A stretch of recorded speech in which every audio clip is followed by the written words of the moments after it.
In section P1, we learn about that the domain of the function is negative infinity to infinity in general, unless we are dealing with fractions, radicands, or a log function. So in this case, if we take a look at this example 1, we have a fraction and we are dealing with the square root function. It is required that the radicand x squared minus 5x plus 6 is at least 0 inside the square root, but because it's also in the denominator, it cannot be 0. So the domain restriction is for this expression to be greater than 0. This is an inequality, and in order to solve an inequality, we usually do factorization. So we factor this expression to be x minus 3, x minus 2, because negative 2 times negative 3 equals positive 6, and negative 3 plus negative 2 equals negative 5.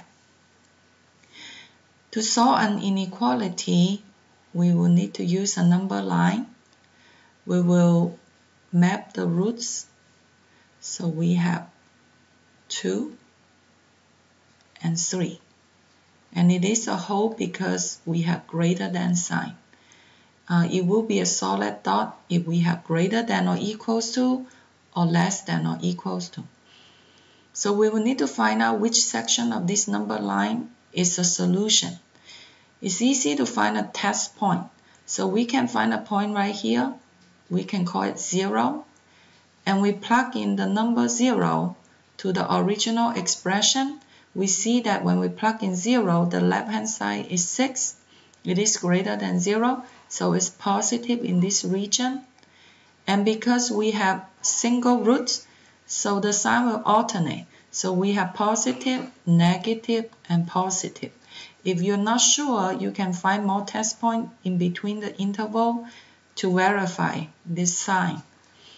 Because we want it to be greater than 0, we will take this part, negative infinity, all the way to 2. And we also take this part, 3, to positive infinity. And we usually write our answer in interval notation. So we write as negative infinity to 2, union 3 to infinity. And that is the domain for the function in example 1.